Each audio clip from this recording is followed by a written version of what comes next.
Rien de tout ça n'est réel. Qu'est-ce que le réel? Quelle est ta définition du réel? Si tu veux parler de ce que tu peux toucher, de ce que tu peux goûter, de ce que tu peux voir et sentir, alors le réel n'est seulement qu'un signal électrique interprété par ton cerveau.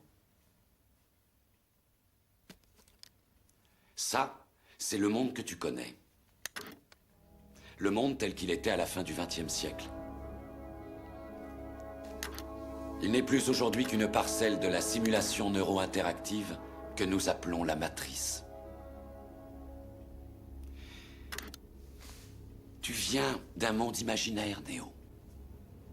Voici le monde tel qu'il existe aujourd'hui.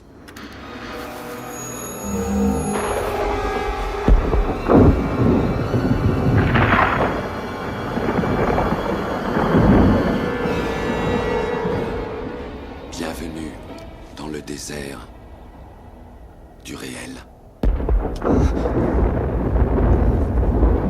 Nous disposons uniquement d'informations fragmentaires, mais nous avons une certitude. C'est qu'à un moment donné, à l'orée du XXIe siècle, l'humanité a voulu s'unir dans la célébration. Nous nous sommes émerveillés de notre magnificence dès la venue au monde de l'IA. L'IA? Tu veux dire l'intelligence artificielle? Une conscience unique qui s'est répandue dans toute une génération de machines.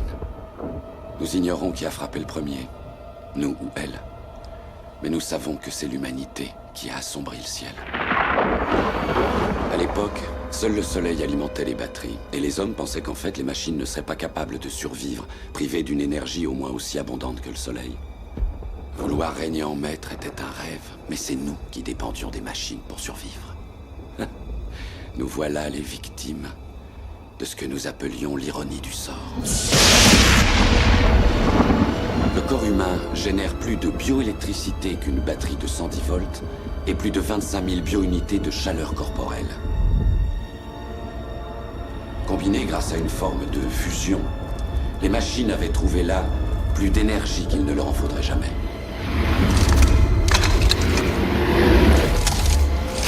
Il y a des champs, Néo. Des champs à perte de vue, où les humains ne viennent plus au monde naturellement. Elles nous cultivent.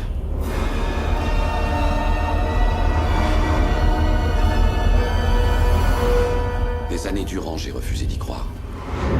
Et puis j'ai vu ces champs de mes propres yeux. Je les ai vus